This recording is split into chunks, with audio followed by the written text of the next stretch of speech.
All right. Good afternoon, everybody. My name is Caleb Lau, and welcome to the China Myth Debunked through the lens of four young ASEAN startups. Firstly, I want to thank all of you across ASEAN streaming in today across the 10 ASEAN countries. I see, based on the participants, the attendees list, I see people from Philippines. I see some familiar names like Edwin Song. He's been a fan favorite. He's been coming back every single time. Right. I see people from Thailand, from Malaysia, from Singapore.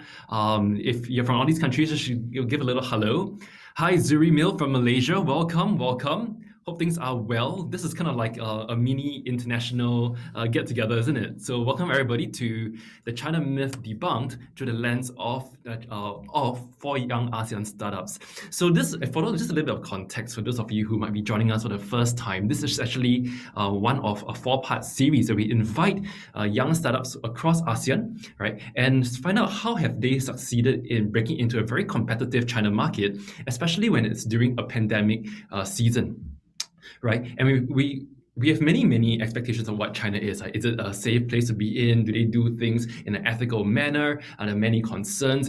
How do we break into there without connections, without understanding the cultural background, without knowing the language? There are many questions that many of us may have, right? And what we thought we would like to do is that in this four-part series, we invite a young startup who has found successful inroads into China. In our first session, last Monday, we had Bell Bay, who is a Malaysian who runs a Singapore-based AI tech company. Within 6 months, she actually got a home base in China. And not only that, she secured 7 figures worth of contracts across mega malls in China. She has signed MOUs with big companies, and I think recently she outbidded a $1 billion AI tech company from the US for major contracts in China. On Friday, we actually invited an Italian professor who is based in Thailand, right? And he led a team of students to enter a China market and started to have some collaboration opportunities with some major MNCs in China. And today we invited a young Malaysian, right, who from out of nowhere, had an idea, and he basically formed a home base in China and started having a regional and sustainable business over there. Right. So this series is part of the China-ASEAN New Smart City Innovation and Entrepreneurship Competition, and that is your startup gateway into China. Now, right now, I'm going to invite two very important people here today, and they'll be playing a major part of the role. Firstly, I'd like to invite Jeremy Ma. Okay, Jeremy, if you could just come on in. Hello, hi. Thanks, Caleb. Hi, Jeremy. All right, so Jeremy basically is the young startup founder that I was talking about. He turned an idea into a sustainable business into China. All right, and basically he'll be sharing over the next segment how exactly he got there, what it takes, And I don't want to give too much away because he'll be interviewed by none other than Ratna Jurita. So Ratna, whenever you're ready, Ratna, are you there? Yes, hello. Right, so Ratna is this Indonesian extraordinaire. She's an accomplished speaker, and recently she actually finished her keynote address for TEDx. Right, so these are the people who are on board, and she's part of my amazing team for this competition. Now, I don't want to give too much away, and I'll allow Ratna to grill Jeremy on exactly how he got into China as a young startup who had no connections into China, no understanding of the cultural market. What exactly did he do to get there? Okay, we'll allow him to answer all these pressing questions you all have. But before we begin, if you might have seen in the polling, okay, if you click on the bottom as a poll, there's actually a questionnaire that I'd like you to fill in. All right, do you see the poll? Okay, so if you go to the poll right now, could you just click on it and do a voting?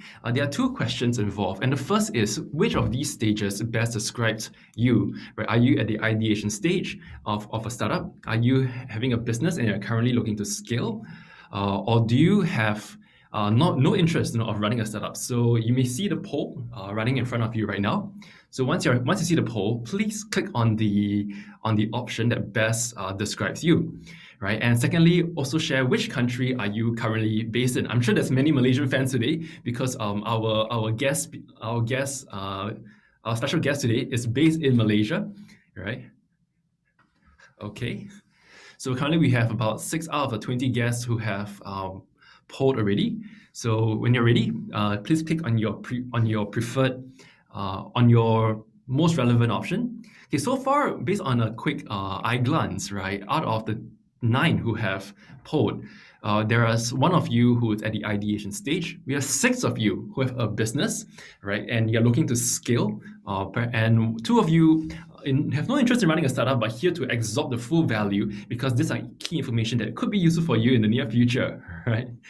All right, more votes are coming in. Keep it streaming in.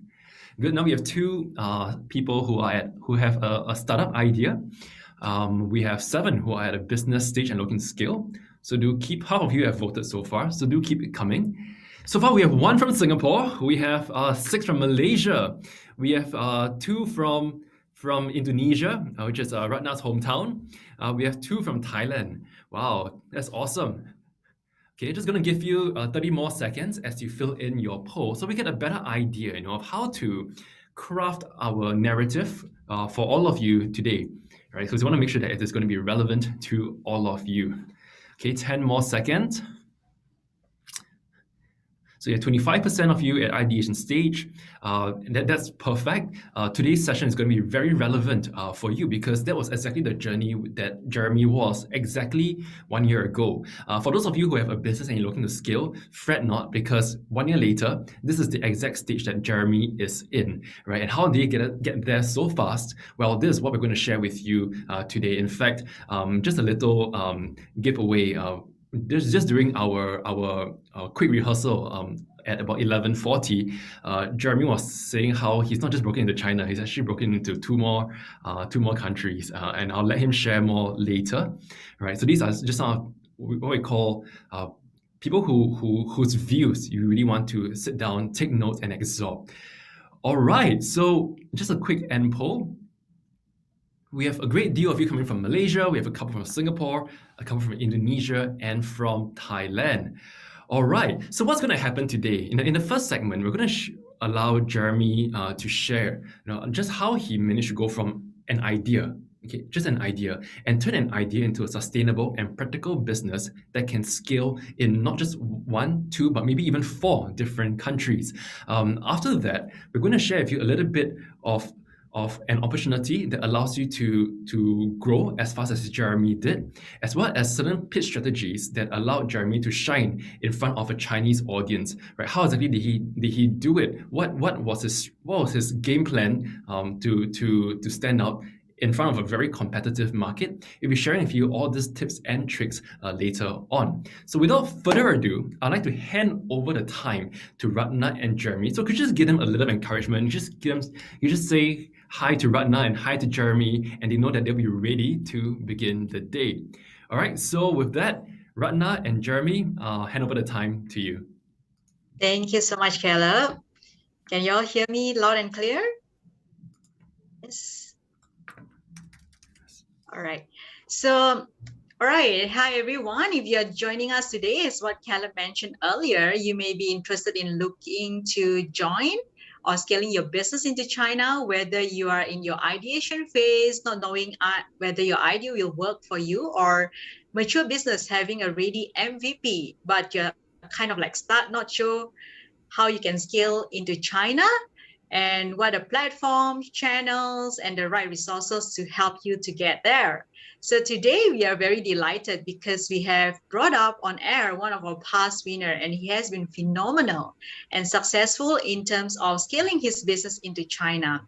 So how successful he is, he has signed MOU with Cloudbay, one of the subsidiaries of Alibaba, and this MOU actually allow him not only to scale his business into China, but also empower ASEAN entrepreneurs to do their business in China through his fintech platform.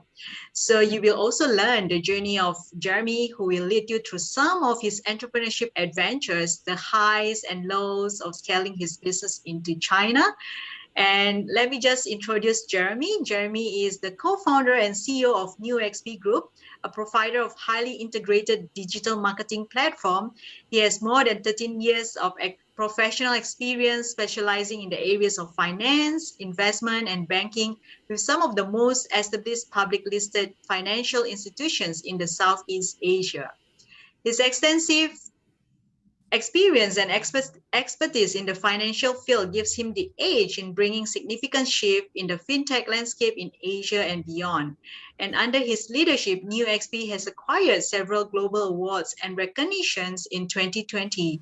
One of them is the top 8 most promising startups in the world out of 4,500 participants by the World Business Angel Investment Forum. And he's also the past winners at our China-ASEAN Smart City Innovation and Entrepreneurship Competition. I'm sure that you all are very can't wait to really find out more from Jeremy.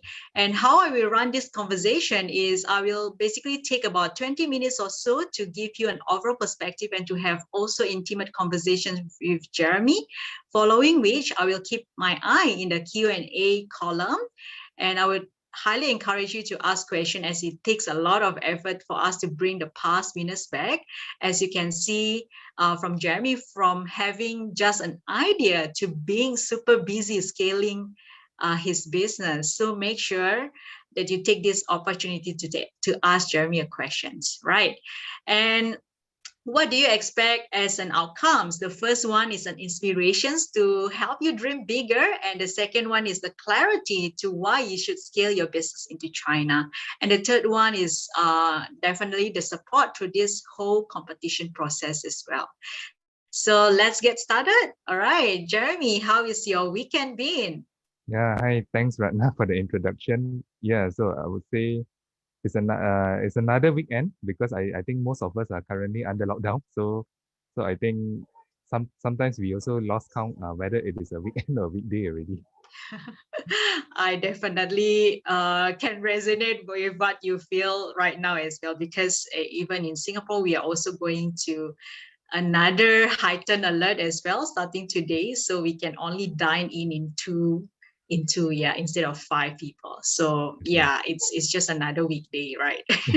But anyway, Jeremy, maybe you may want to share with us, the good work your company does and what keeps you passionate doing so till today. Yeah, so maybe I can share a little bit about what NeuXP. So NeuXP is actually an integrated digital banking platform which connects the non-residents globally. So how this idea came about is it came from the personal experience from myself and also the other co-founders, where we had issues. I mean, like opening a bank account as a non-resident. So the challenges we face, I mean, like that was back when we were back in New York. We literally knocked door to door the banks in Manhattan and to see who can actually open an account with us. And subsequently, what happened is that we found that, okay, there are, providers out there who can actually assist or to facilitate this, but these are so-called middle person, where the fees that they charge is very high, but some people, they don't really mind paying that. So what we saw is that this is actually a challenge, and and so happened that this is also happening in a developed market like US. And so what happened is that our vision is actually not just to solve this challenge in one particular region, because we recognize that this is a global problem that people would face. I mean, like even we had that experience as well back in Singapore. So if I'm not mistaken, that was about 2 years ago. So we had also some challenges in opening an account in Singapore, and you'll be surprised that even if we go to a Malaysian bank who is already in Singapore, we do encounter that challenge as well.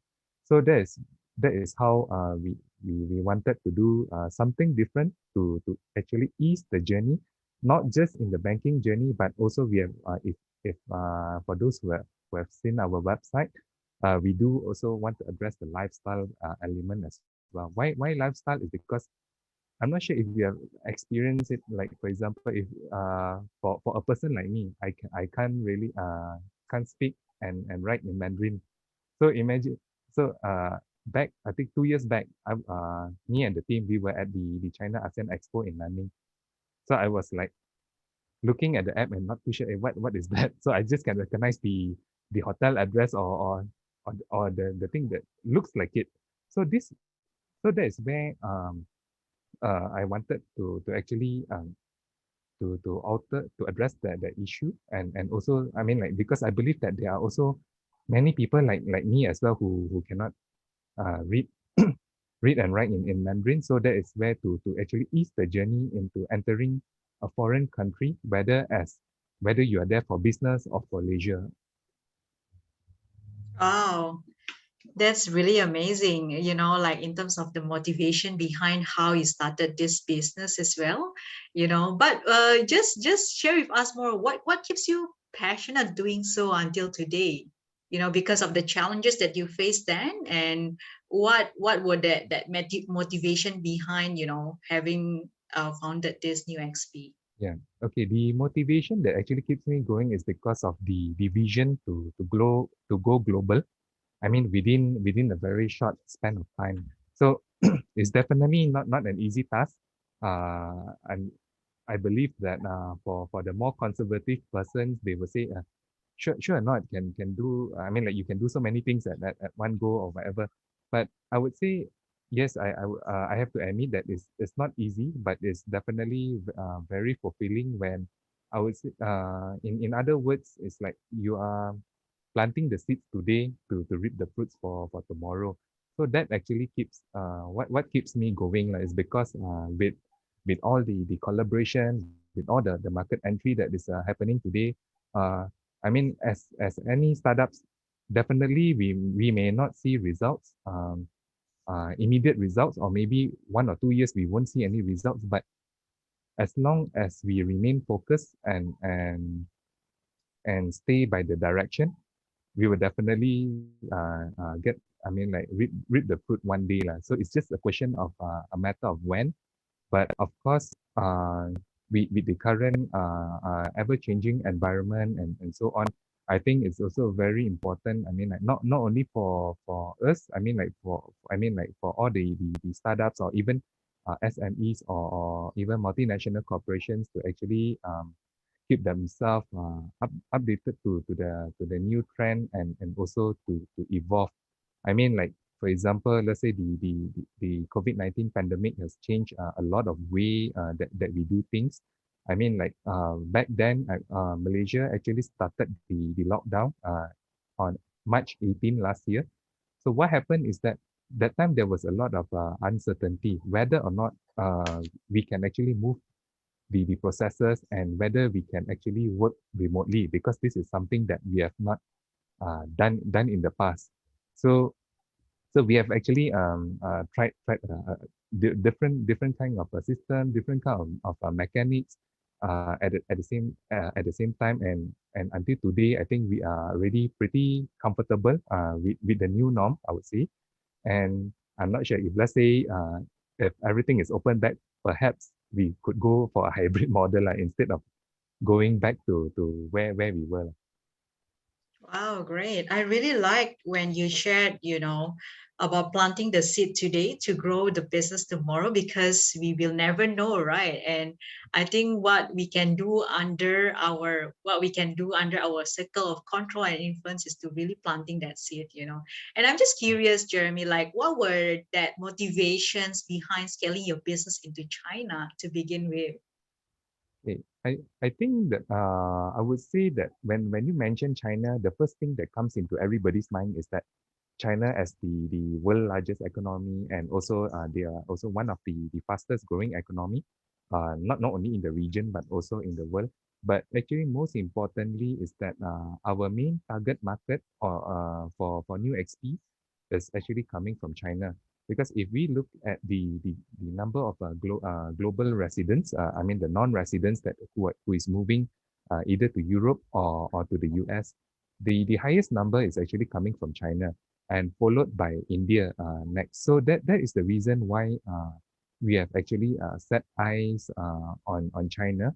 But but of course, when we talk about China, definitely, I would say that not only me, but I would say that the other entrepreneurs would also like what Caleb has shared earlier, saying that what sort of challenges, what sort of barriers, and especially for a person like me who cannot read and write in Mandarin and all that. So how is it possible? But I mean that doesn't mean that sorry that it has to deter us from entering this market. So we have to, I mean, like find a way to work around it. And of course, very importantly is getting the right partner in the local market to actually scale your to grow and scale your business. I see. Yeah, you mentioned, Jeremy, about, one of your biggest challenge that you face, is to really read the Chinese, right? And yeah, probably you also overcome other challenges as well. Would you mind to elaborate more, like what are some biggest challenges that you face in, doing this business?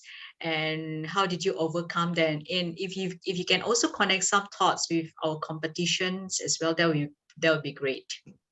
Yeah, I think the first question that everybody will ask is that the first thing, especially when entering a new market, is to actually understand the local market or the business environment and whether or not your idea or your business is something that is feasible or not.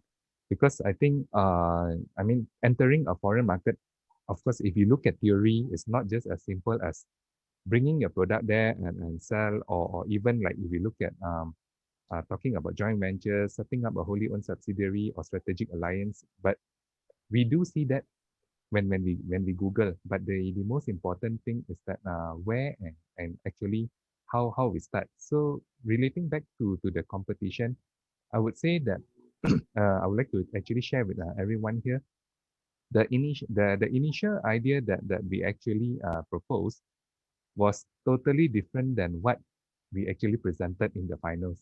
Okay, why? Because we actually had the opportunity, I mean, like to get feedback from the judges and also the mentors during the preliminaries.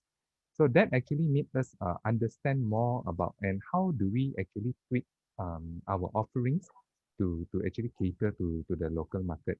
So and I would also like to also give credit to our mentor as well. I mean, like although I mean, like there were a few sessions that was assigned, but he actually took the extra mile to actually bring to us the resources in this case would be our target market to give their feedback so that we actually understand what are the pain points what and also to also know like what sort of challenges or of hurdles that they face, whether on the personal basis or whether it is a regulatory thing.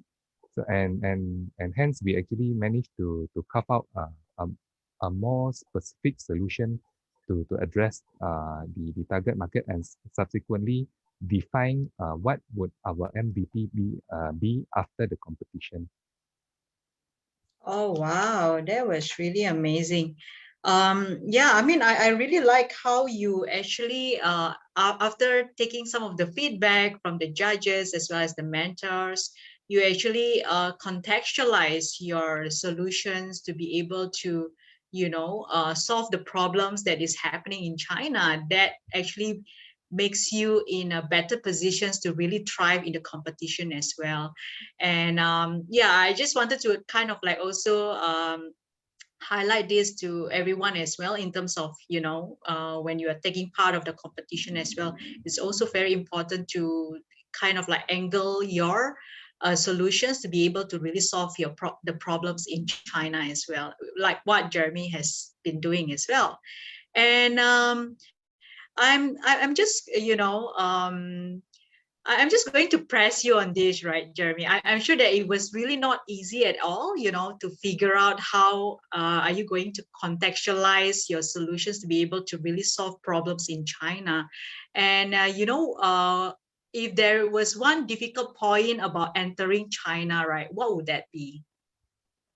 I would say that entering the market, I mean, like a lot of people will say that oh, you can just Google or find information or things in the internet.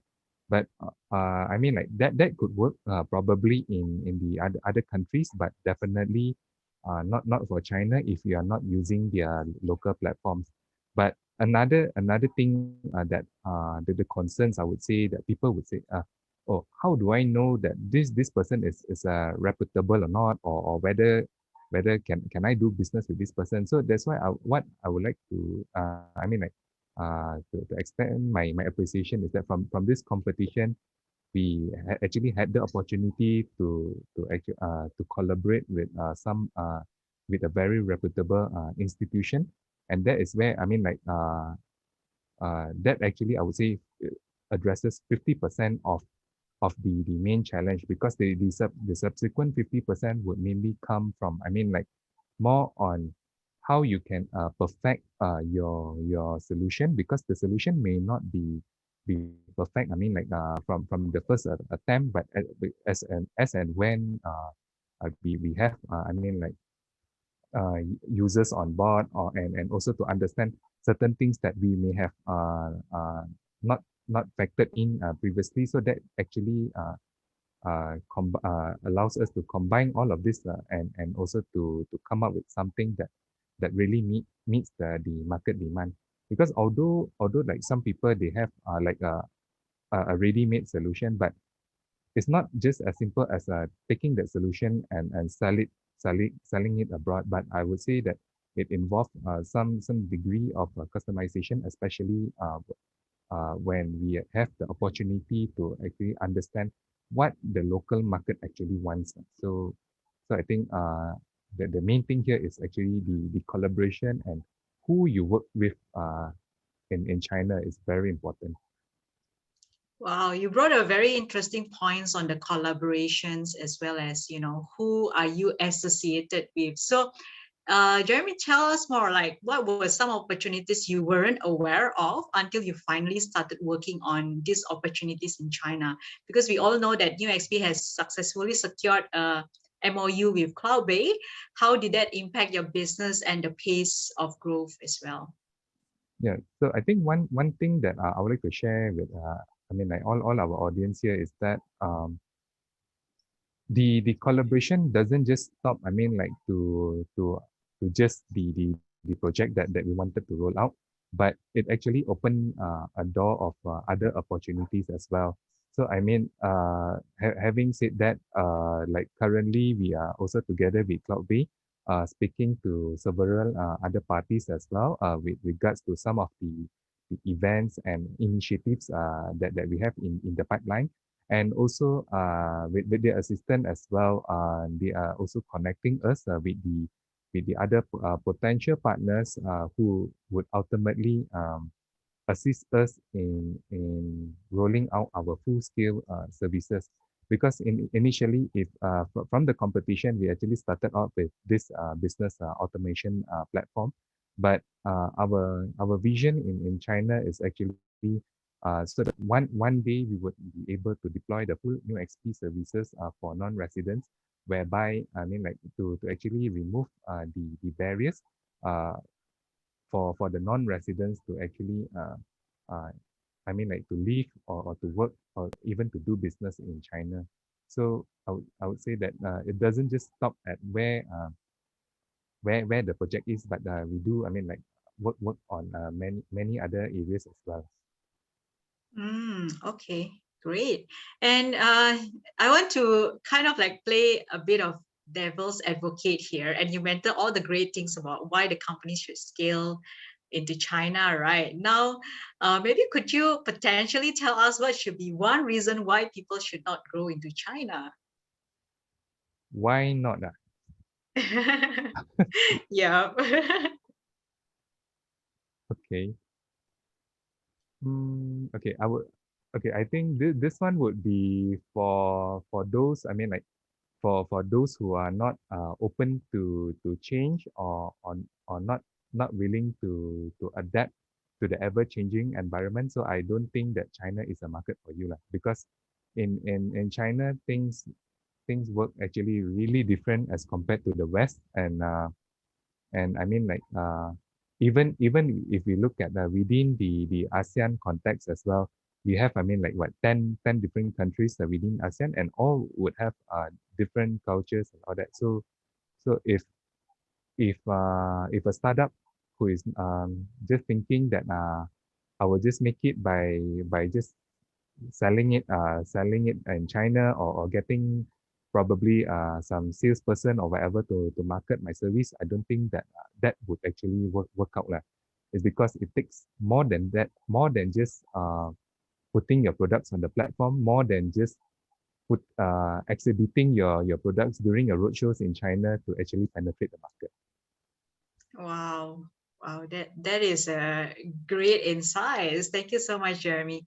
And Jeremy, if you could also share with us, how have you grown personally as an individual or founder on this journey? Because I know that before you went into NeuXP full time, you were actually working for investment and asset management sectors. And I'm just curious to find out how was the journey you took going from, banking, investment space into really starting your own fintech business.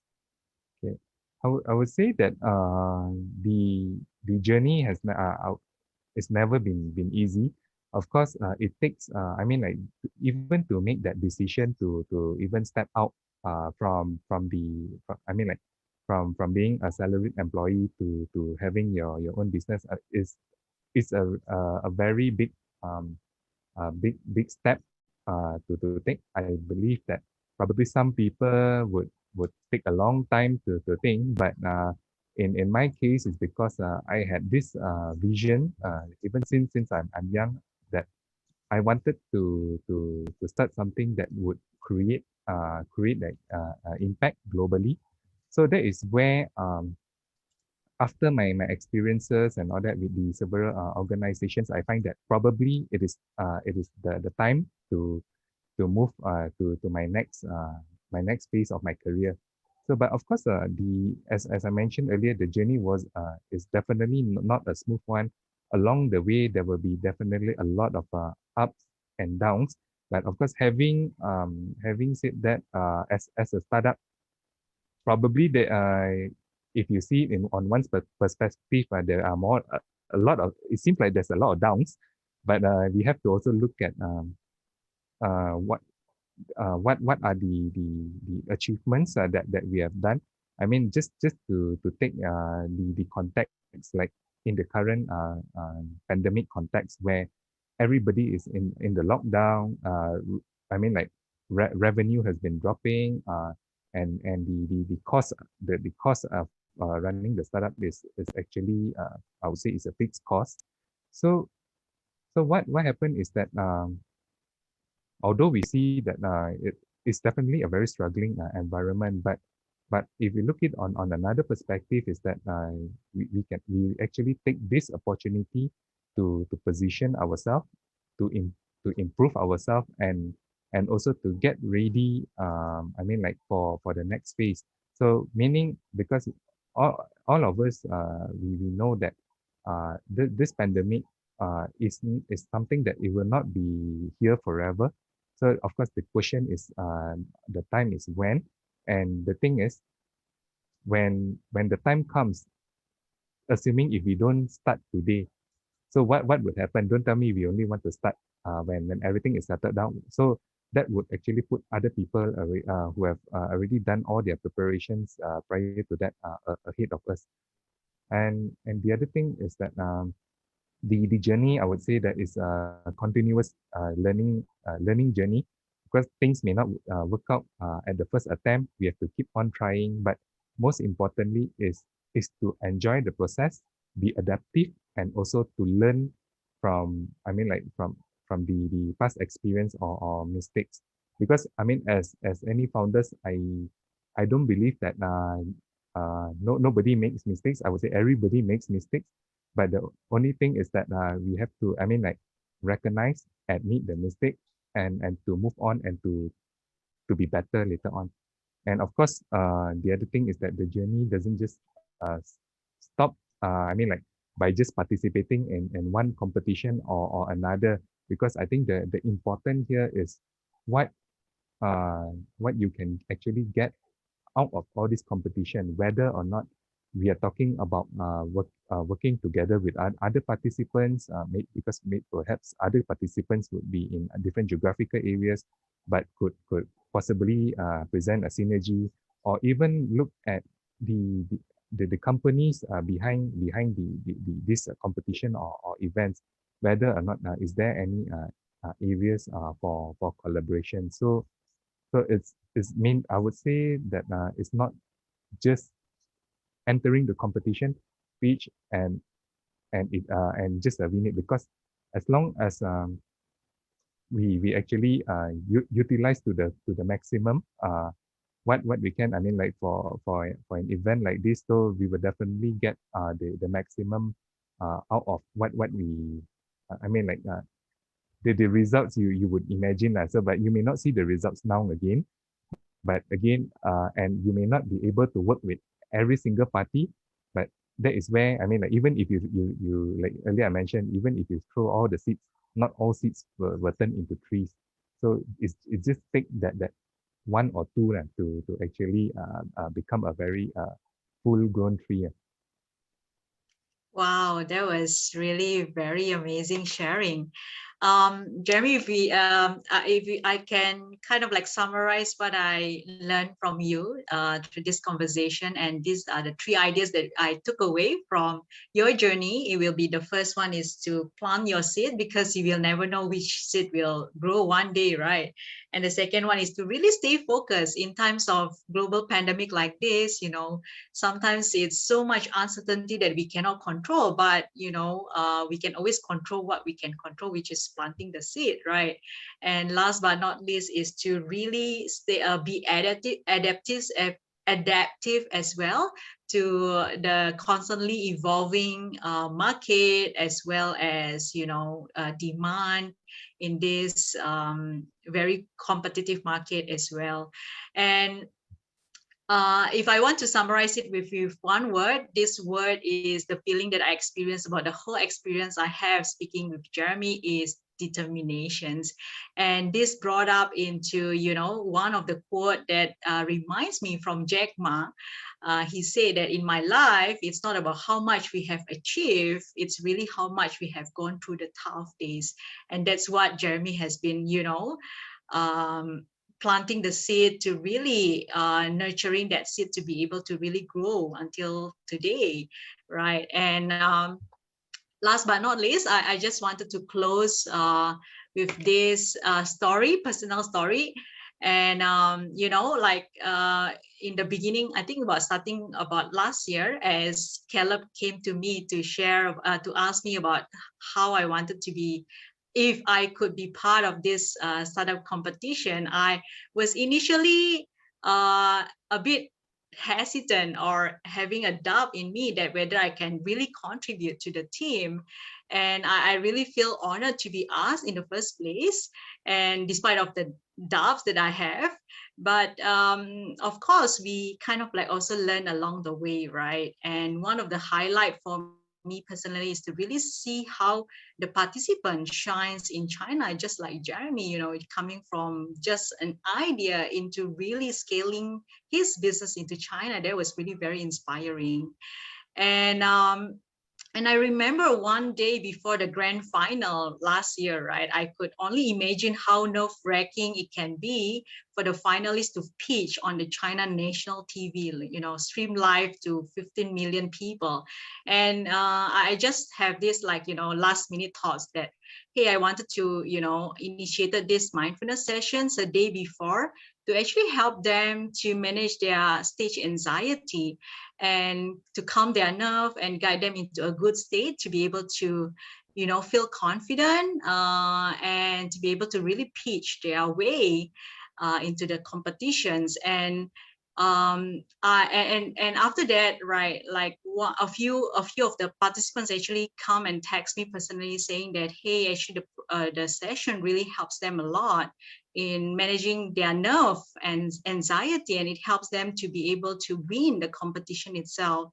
And through that, that was really the probably one of the defining moments for me, to be able to really being part of this competition, to be able to really support the participants into helping them to find, their voice, and to be able to really pitch their way into China as well.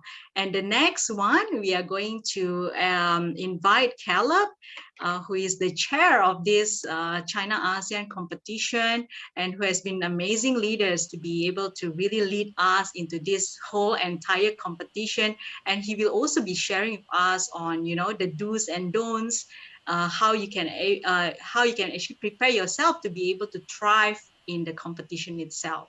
So without further ado, I would like to pass the control to Caleb to share with you about, what are the things that you need to take note to thrive in the competition itself.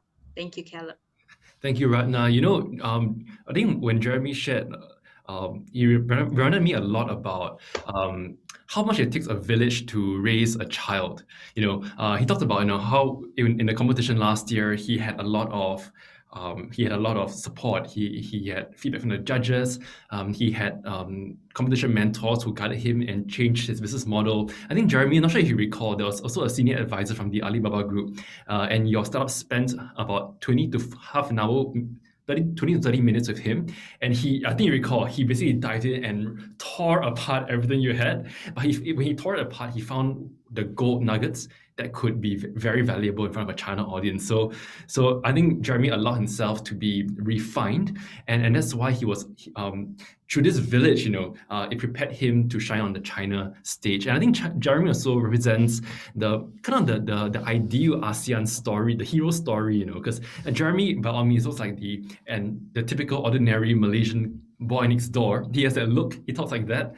But in spite of looking ordinary, speaking ordinary like just another person, it was his idea and bravery to step out, and put himself through this fire, and it opened up so much extraordinary opportunities and achievements for him. So by no means is he ordinary because of his grit and guts. So Jeremy, once again, thank you so much for sharing. For those of you who have been listening out there, could you just give a little just say something to Jeremy on how you felt his sharing has been? Because if you ask me, there's so much valuable insights I gained about the China market, what it takes to get into there. So if you go to the comment section, click on panelists and attendees. This way all the attendees can see, and just give a little comment to Jeremy, a little encouragement, a little, maybe even a little pat on the back, like great job, Jeremy. And not forgetting, Ratna, thanks so much for hosting the first segment of this debunking the China myth. Now, moving forward, all right, we're going to share with you a little bit about how Jeremy got his opportunity into China. Today, we realized that many businesses in ASEAN today seem to be struggling a little bit more than last year. The impact of the pandemic, for some reason, appears a little bit worse than it was 1 year ago. For example, where Ratna is from, she keeps telling me that in Jakarta, they are now the epicenter of the pandemic. A lot of startups there are at frozen state.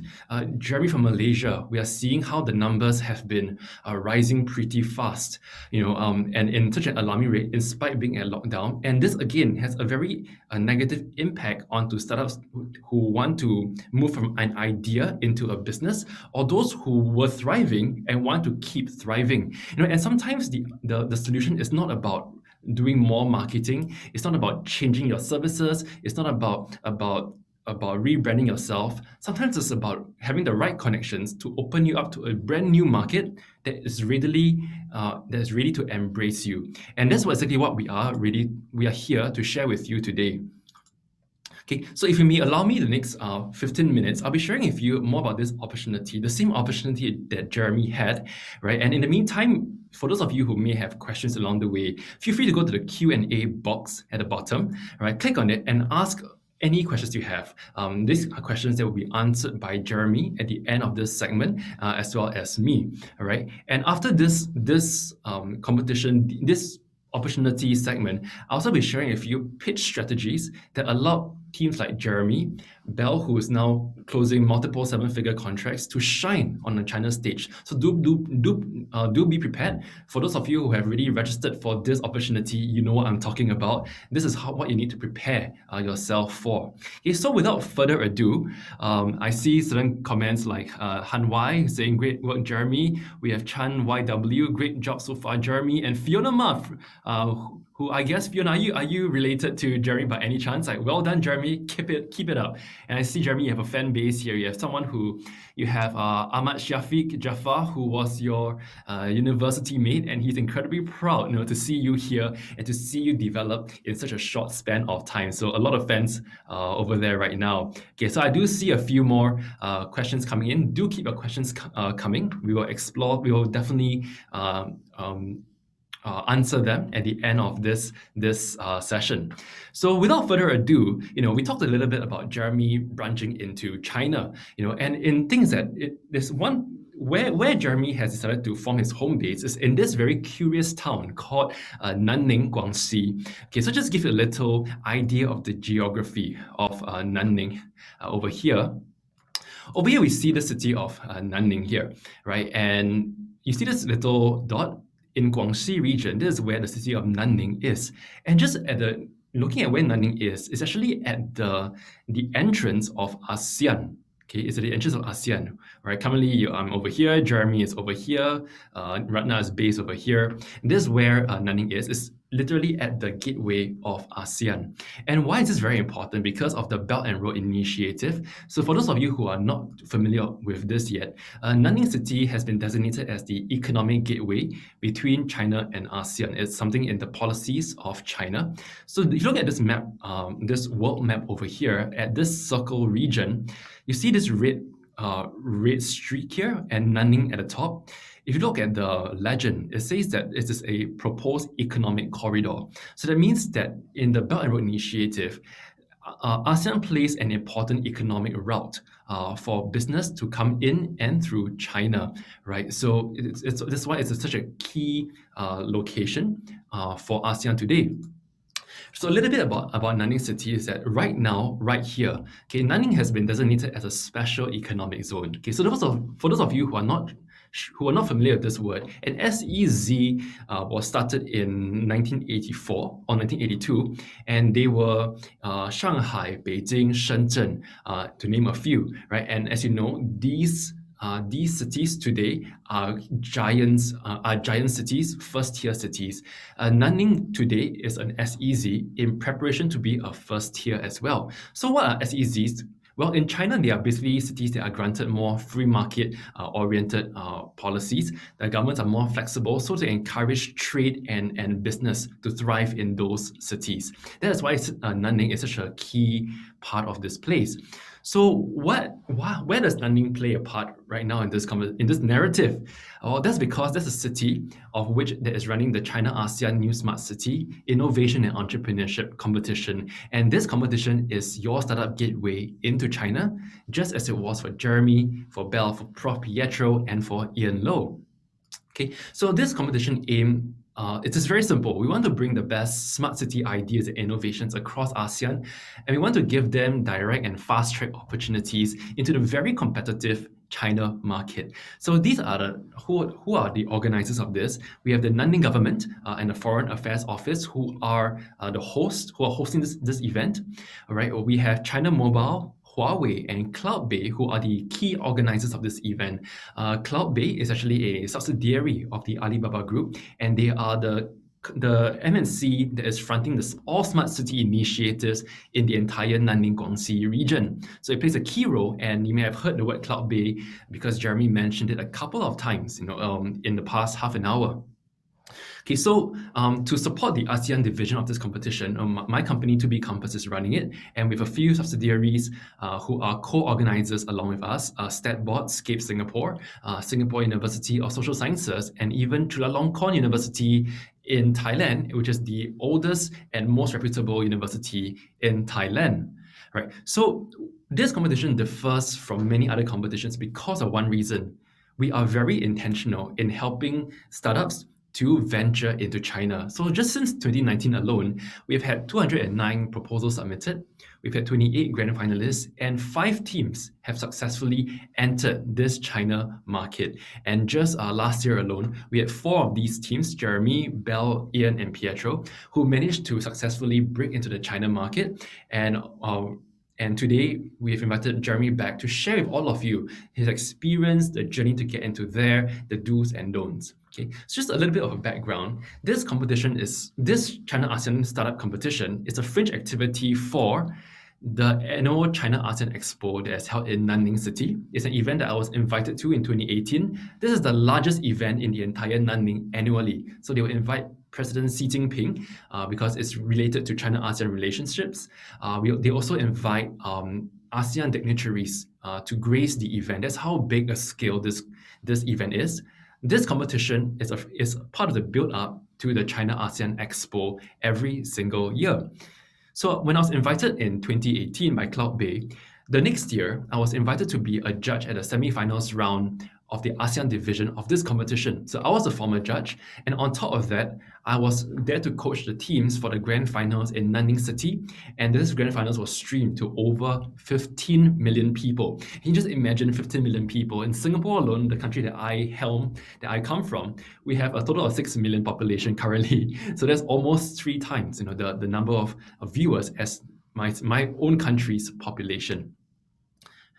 Right. So in last year and 2021, my company has been chosen as the event organizer, and my aim is to ensure that all of you are well prepared to thrive in this competition and to hopefully see inroads, just as Jeremy did, into China. Okay, so those of you who are interested in this timeline, we're currently in the registration submission period. Okay, so if you were to go to our website, you may register your interest. My team will follow up with you on how to submit the necessary details by the 30th of July, so that you could be representing your country for the virtual preliminaries for us in the ASEAN division. All right, the ASEAN division competition is on the 19th and 20th of October. From here, we will select the top 16 teams to move on to the grand finals in Nanning. Now, because of the pandemic, we are not able to fly the grand finalists into Nanning. However, in 2019, that did happen. And we do hope that at some point when the pandemic dies down, these same teams will get the opportunity to fly into Nanning and see the city for themselves. So this competition has, in a nutshell, 2 simple categories. One is the startup category, of which if you are at the ideation stage, then this competition would best suit you, right? We also have a comprehensive category, and for which if your startup is at a business stage, you have already an MVP, right, and you're looking to perhaps scale, then this category would best suit you. And a little reminder that because you are pitching in front of a Chinese audience hosted by the China government, it's important to note that your project should be relevant to the smart city landscape in China. But I'll share more of this relevancy to the China market in the second half of this presentation. So do stay tuned. In the meantime, if any questions or Q&A, just leave a question in the Q&A so that Jeremy and I will be able to address them directly to you. Okay, so in order to make this a successful event, just as how Jeremy mentioned, it takes a village, to raise a child. We have come up with many support systems to ensure that it increases your chances of thriving. So for those of you who register for this competition, immediately you will receive a preparation package that will give you all the details you need to know to prepare best for your competition, for your pitch. All right. We also are having a pitch into China clinic sessions, which is this current one. Thirdly, we also invited top trainers who are in Singapore on pitching, anxiety management, PR. Quite a number of our finalists last year, they have a PR presence right now in their home country. I think if you Google Jeremy NeuXP, his company name, you'll see that he appears in multiple media outlets, Tech in Asia among some of them. Right? We also offer you personalized coaching by elite mentors who prepare you, to get ready for the big stage in China. So these are just some tips for those of you who are interested to join, how you can thrive in this competition. So it's important to note that your pitch will not be a live pitch. It will be a pitch recording. This is because a live streaming, there could be internet disruptions and that may not be reliable. So we'll do a pitch recording. So make sure that your pitch deck and pitch recording is professional and is contextualized for this competition. Your pitch recording should include your presentation slides, right? So there's a visual for the judges and should also review the presenter's face. So there's some form of communication. Now, one thing you want to avoid is that we do not accept corporate videos, which is not a pitch. Okay, if you submit that, we will exclude you from the preliminary considerations. Or if your pitch is, or if your presentation is perhaps a recording of you participating in a different competition, we will also immediately reject you. Okay, so make sure that your pitch is created specifically for this competition. Secondly, it's very important for you to display strong confidence to succeed, but with a humility to learn as well. And this is the reason why, for those of you who may eventually move on to the grand finals, these are the judges. They are industry leaders in China's top MNCs. They are running billion-dollar companies every single day. So at a one look, they can tell based on your numbers whether you are capable or whether you are fudging, the data. They can see through that right away. So while it's important to display strong confidence, also have a humility to learn. That will make them want to nurture you stronger and better. Okay. So a little bit about the competition benefits. Yes, so there are benefits. It's not just about going to China. This as a regular competition, there are prize monies to be won. On top of that, it's also priority to investment funds and venture capital institutions for winning projects. Okay, but more importantly, because we are not just a competition that is focused on prize money, we are a competition that is focused on how to help teams enter China realistically and sustainably. So these are some privileges that the Nanning government, as well as Cloud Bay, have negotiated with institutions in Nanning to boost your odds of establishing a presence there. Things like credit rise compensation funds, financing guarantees, very interesting or supportive bank loans or loan interest discounts. You also get priority access, to the China-ASEAN Smart City Innovation Center. It's a state-of-the-art center that runs incubation and accelerators. Things like rent reduction, very important for young startups with cash flow issues, right? And you get supporting services like mentorship, patent applications, very important, even innovation resources. But then more importantly, you even get opportunities to shine your project or your business to the China market, for example, to showcase at professional exhibitions. I believe, and I think Jeremy may have failed to say this, that he actually got the opportunity to collaborate with Alibaba's Tmall exhibition, and that's one of the largest e-commerce exhibition in the entire China market. He collaborated with them and got his business showcased there, right? Because of the right connections, he was able to get speed to market opportunities. So for those of you who are interested to register, here's how you can register. You may either take a photo and scan this QR code, or you go to just www.china-asean-startup.com. So as you go to this link, you will come across our website, and as you scroll down, there's a form to fill in to register your interest, right? So just key down the necessary details here. The moment you register your interest, we will receive it. My team member will immediately reach out to you and to prepare you for submission by the 30th of July. And that is just, I believe, less than 2 weeks away, right? So we're here to give you all the help you need. The more help you like from us, the faster you have to register your interest so that we can journey with you for a longer time period. Okay. And on top of that, these are the documents you must submit to us by 30th of July. And that is a 6 to 8 minute pitch recording. And this recording should showcase your presentation slides and the team member, as well as your deck of slides. Okay. So what I've shared right now has been a little bit of overview about this opportunity that enabled Jeremy Ma to not just do well in the competition, but how it opened up doors through giving him connections to enter a very competitive China market, right? it takes a village to raise a child. I think Jeremy was wise enough to see an opportunity in this village, and we were keen to support him all the way. Now, because this is a competition, just having an idea and having a desire to want to do well in China is not enough. Sometimes it's also about having the right strategy so that all the efforts you put in increases the chances of you venturing into the China market. Right. So what I'm going to do right now, and in the meantime, feel free to type in as many questions as you have into the Q&A.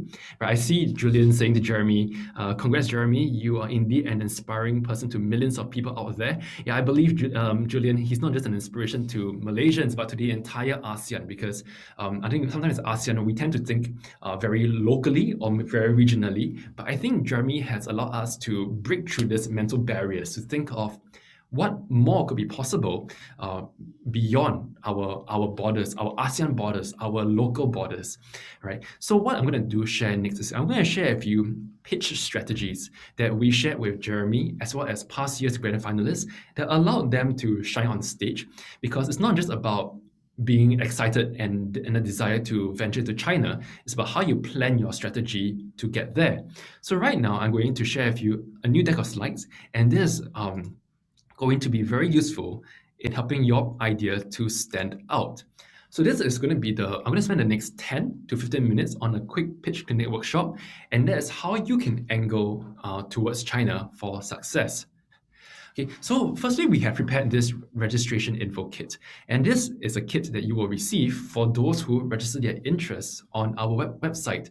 Now, we have actually painstakingly put together a lot of information packed into this document. For example, resources you need to understand China better, how do you conduct your pitch flow so that it impresses the judges? What are the key information you need to know for the deadlines for China for this China-ASEAN competition?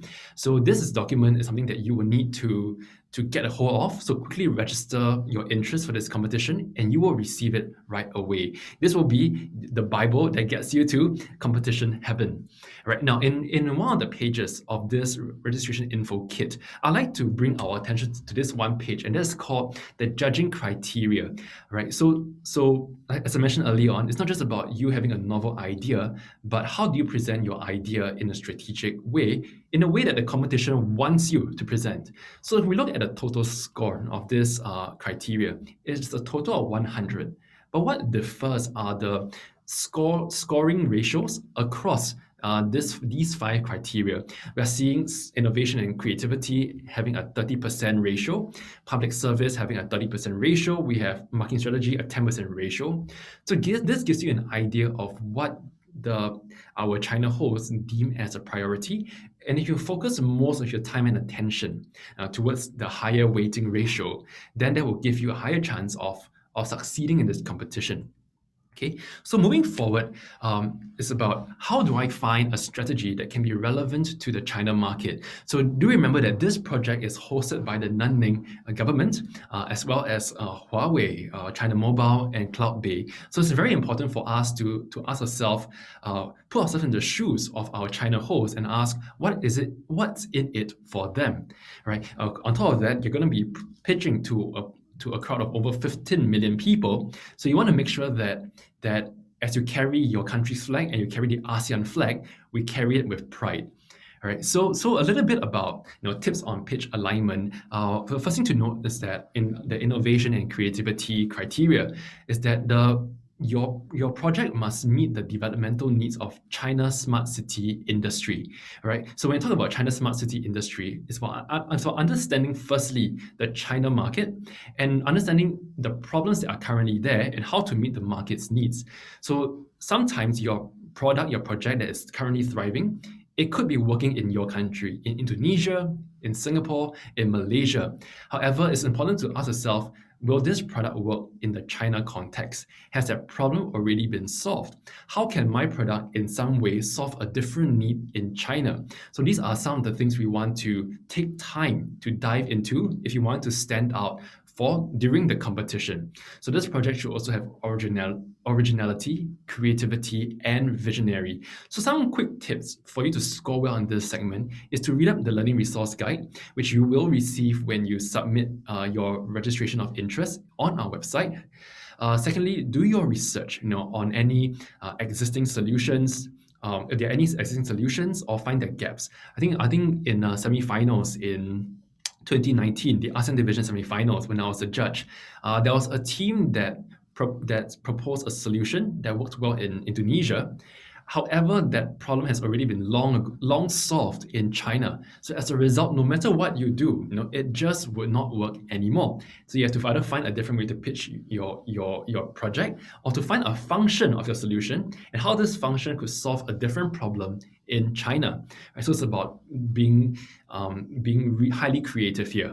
So it's important to display your understanding and awareness of all these market nuances. So some of you may now be asking, how do I understand such market nuances? Well, there are many resources that are available online, and I actually want to encourage you to dive into this particular article written by the Harvard Business Review, called "What the West Gets Wrong About China." Why did we highlight this article for everyone specifically? Well, for two reasons. Firstly, because it is Googleable. If you Google Harvard Business Review, "What the West Gets Wrong About China," you will immediately find this article available for download. On top of that, this article was written on June 2021. So the relevancy of it is very relevant. So this gives people an idea of how China manages to thrive in spite of how it does things so differently from the West, right? So highly encourage you to do your search on this article and get deeper insights. So on top of that, we encourage you to use a very structured pitch methodology to ensure that your pitch flow manages to stand out and hit the right notes in the judges' minds, right? So this deck is created by one of my EXCO members, and he's a pitch expert who has been regularly engaged by the Japanese government and Singapore government to help with pitching initiatives run by them, right? So I think firstly, it's important for us to know about the why, followed by the how, as well as what you have in mind for the future of this market you are planning to, right? So make sure that as you plan your pitch, there needs to be an origin problem that you have discovered, and this problem is a pressing problem that needs to be urgently solved in the market's perspective. Once you do that, then you share about introduce your product or your solution and how this will come in handy. Next, you want to share why you are the best and what you have in mind to change the problem, and what future do you want to bring this market towards through your solution, right? So this is going to be a generic flow, and you'll find more of this information in the resource guide when you register for this competition. Now, I want to bring us to the next segment, which is about tips on having a pitch alignment, and this is about public service. So it's important to note once again that because it is a competition hosted by the Chinese government, that means there is certain incentive for the projects to aid in what the Chinese government deem as priority to them, right? So it's time to understand things like the China Smart City development layout, the role of big data today in construction of smart cities. So once again, if you refer to our learning resource guide, you'll find more information there. There's also one particular document called the 5年计划, which is China's 5-year plan. Now, China is a very structured government, and they will never leave planning to chance. So every day, they are running based on a 5-year plan that has been pre-planned years in advance. And these 5-year plan will be their pillars that guides all they do to achieve within those 5 years. So it's also important to understand a little bit more about how the big giants like Alibaba, Baidu, and Financial, how are the roles they play currently, and how do they leverage big data, right? So the next document is going to be very important because this is part of the 5年计划, and it starts from this year to 2025. So can you just imagine if you were to present your pitch, knowing what are China's priorities, they will understand how you can be relevant to them, and they want to invest more time into you. So these are going to be 8 major targets over the next 5 years that China must fulfill. So, for example, number 2, they want to achieve 7% annual growth in research and developmental spending.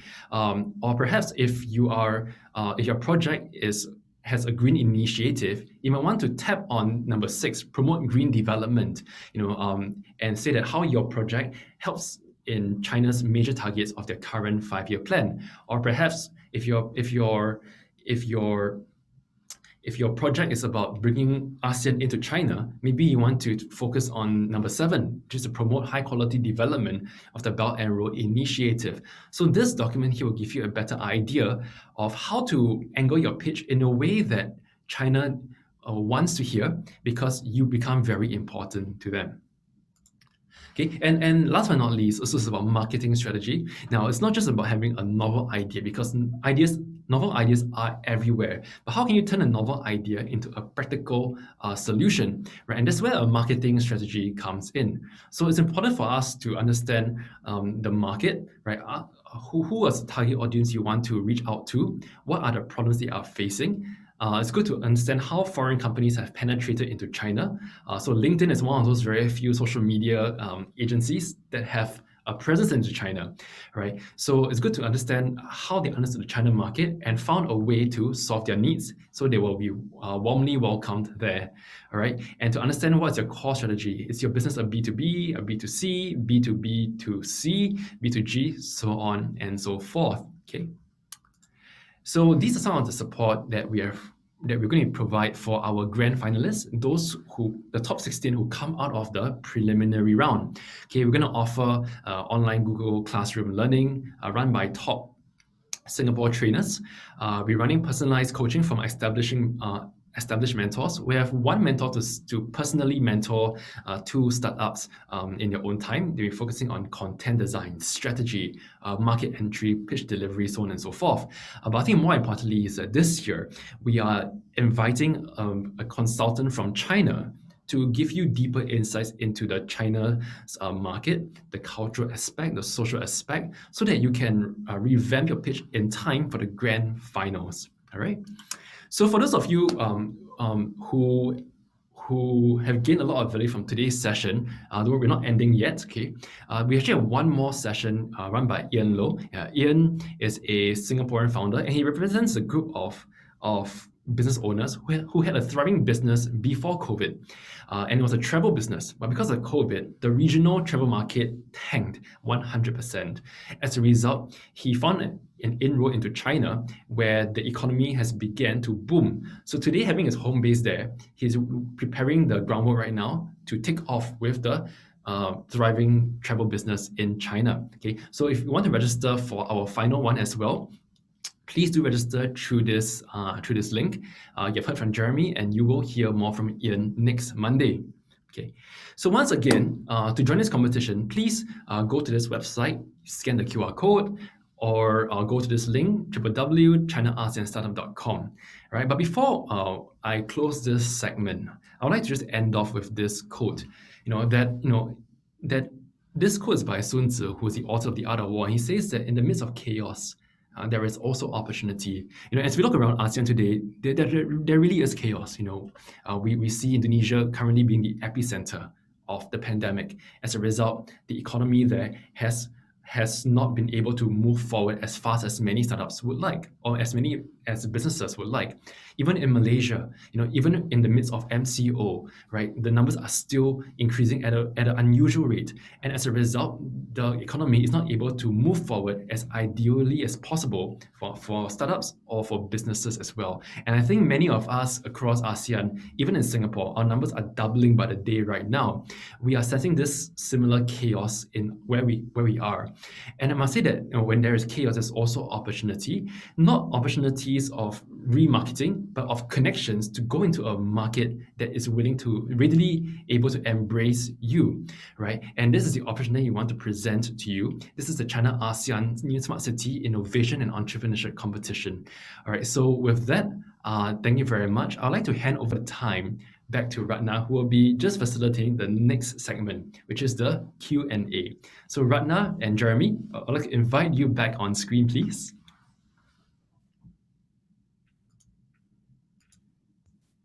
right. Thank you so much, Caleb, for sharing a very insightful nuggets of wisdom through helping the people here to be able to thrive in the competition. And now we are going to invite Jeremy back for the Q&A session. So we have a few questions here. We have one question from Edwin. Does the product idea have to be directly related to big data application? Yeah, maybe we can tackle one question at a time first. Yeah. Yeah. What do you think, Jeremy? I would say that not necessarily it has to be, I mean, like big data related. So, I mean, as long as uh, the offering, I mean, like fulfills the criteria which Caleb has shared earlier. So and of course, I mean, like it's not necessarily don't take as the submission as the so-called the final version, like in our case as well. So we will have, I mean, like the opportunity to actually improve the offering lah. I mean, like over time lah.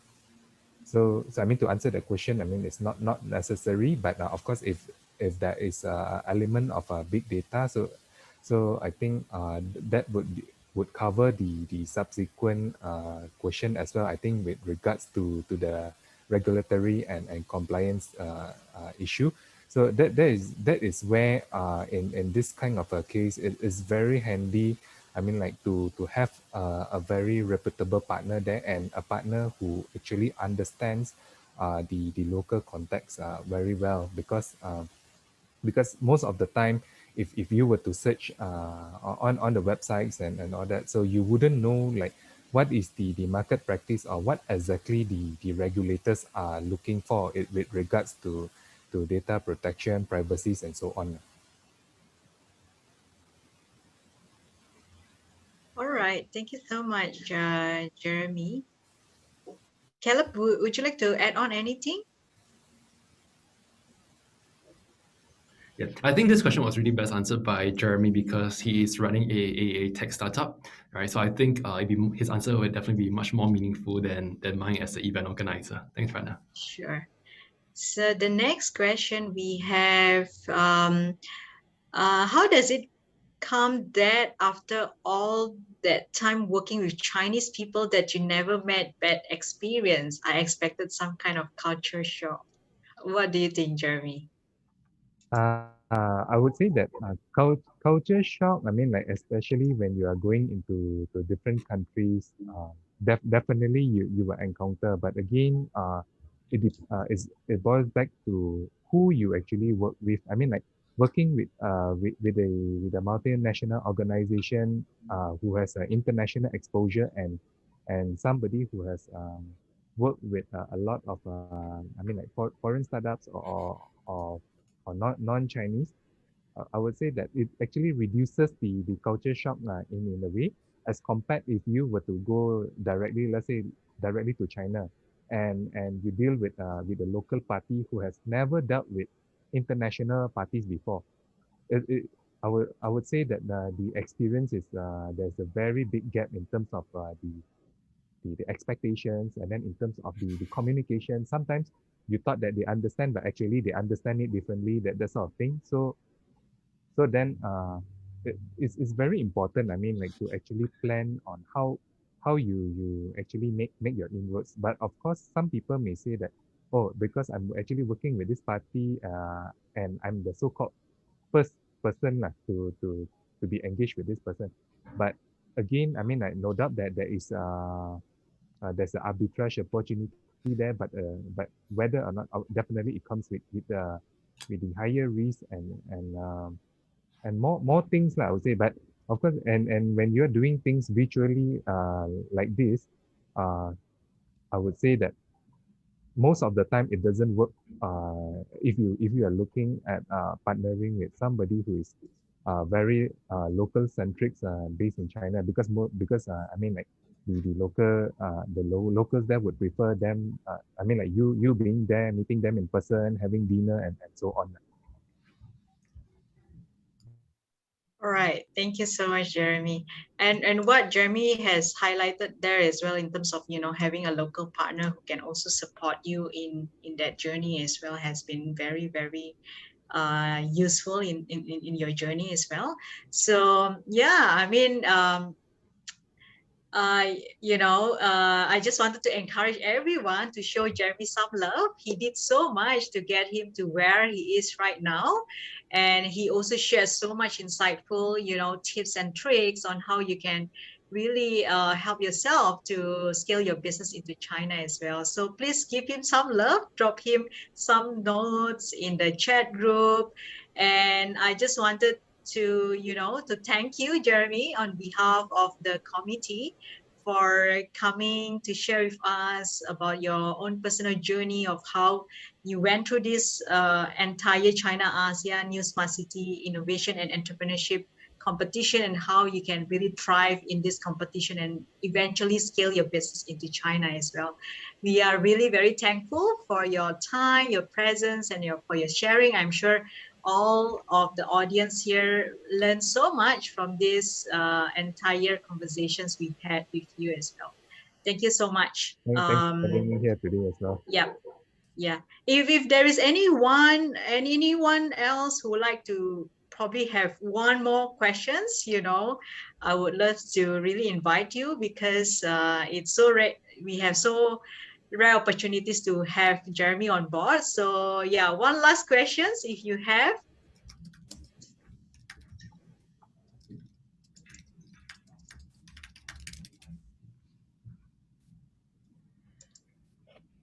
Okay, if there is no more questions, I have one questions that I wanted to kind of like ask Jeremy, right? In terms of yeah.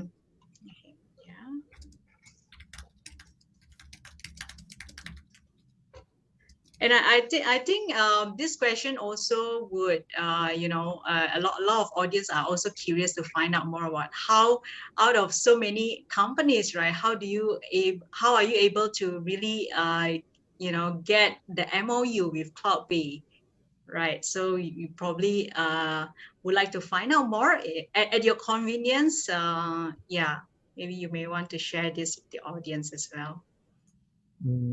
Okay, I mean just to share with everyone, the MOU or the collaboration, I would say the discussion actually started. I mean, on the day of the finals itself, if I'm not mistaken, it's not even half an hour after the event, we have already started on the possible collaborations.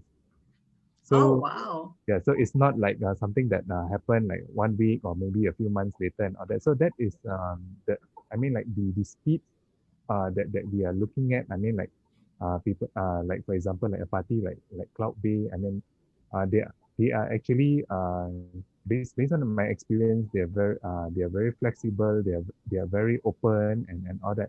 So I mean like they are also open in terms of how they can actually work together with the various parties.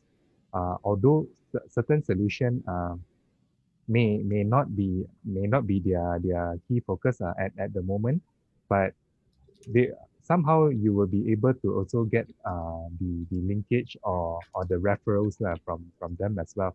So I would say that this is one very valuable thing. I mean like not only to myself but to the all the other participants as well. All right, great. Thank you so much, Jeremy, for your insightful sharing. We really appreciate your time and your sharing as well. So without, I would like to, anything else, Caleb? You want to add on anything or would you like to wrap up? Okay. With that, so I do see a couple more questions in the Q&A. All right, we have Vanilla from Siam Localized. I think you're based in Thailand. You say, Caleb, you have a question. Would it be possible to get the slides that I just presented? Well, Vanilla, perhaps if you could register for this event, then I will be able to send you the slides because we will have your details right after that. Okay, so Vanilla, if once you send in your registration, we'll keep a lookout. Do let me know that you are called Vanilla, right? So to bracket behind your real name, unless Vanilla is your real name, right? Then I will make a note to send you the deck of slides. Okay, but if you don't receive that, the learning resource guides that you will receive upon registration will be more than sufficient already. I'm getting another question for Samira Sufyan. You're asking how to get in touch with you for possible collaboration. So Samira, thanks for reaching out. You may connect with me on LinkedIn. You'll see the guy with the exact same hairstyle, right? Caleb Lau, right? That will be me. Just connect, and I'll be happy to get in touch with you, right? Also, I would like to just touch upon the earlier question, that was thrown to Jeremy. It's about shouldn't we be experiencing a bad experience if we are going to go into China? Well, my answer to that is that yes, you must always expect a bad experience. You must. And it's not just in China. In wherever country we are, it is to be expected, and it will happen. I think Jeremy is not naive to know that it will never happen, right? But I think what's important is where you connect yourself, who you connect yourself with, that will reduce the chances of such pain. And I must say that in my personal experience of having journeyed with this company, CloudBay, a subsidiary of the Alibaba Group, I've had multiple lunches, dinners, late night chats with a senior advisor of the Alibaba Group, who is a strategic advisor to CloudBay. I can tell you that his success in that company, he managed to achieve it without smoking, without drinking, without having to go to do all sorts of dirty stuff, that we typically associate with the China market, right? And he's been able to not get involved in any of that. And this is the people who are running this company, CloudBay. And I think that we talked about, the competition is one thing, but how CloudBay continually reached out to Jeremy day after day over WeChat, months after the competition. That was what enabled him to thrive. So this gives you an insight into the heartbeat of this company, CloudBay, who are organizing this competition to see your best idea thrive in China. So if you are ready, just as how Jeremy was ready, or at least brave enough to put half a foot in the door, right? Then this might be your startup gateway into China. So for those of you who are interested, once again, I'll invite my colleague Remus to just put the registration link in the chat group, and we look forward to receiving your application. We will reach out to you ASAP and guide you in the process of submitting the necessary details. Okay, so without further ado, I'd like to thank all of you for being with us. Great attendance today. And we have, once again, if you want to join us for our final one next Monday, where we see a thriving business being affected by COVID. How did this competition give him immediate inroads to a booming travel industry in China, where if you compare the travel industry in ASEAN today, it is practically zero. So how did he prepare himself for that? He'll be sharing more next Monday at 12 p.m. GMT plus 8.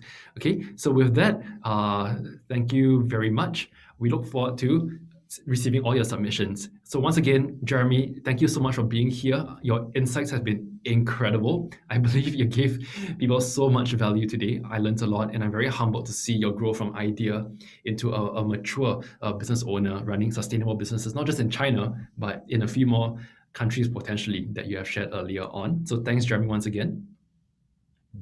Thank you so much, Jeremy. Yep, and once again, thank you, Ratna, for gracing this event. If we couldn't do it without you, thank you very much. So with that, without further ado, I bid you all farewell, and I wish you all the best in the competition. All right, thanks, Vanilla. I see your name is Vanilla. Okay, so once I see, okay, so Vanilla, I will find a way to email you this deck of slides. Vanilla, thank you very much.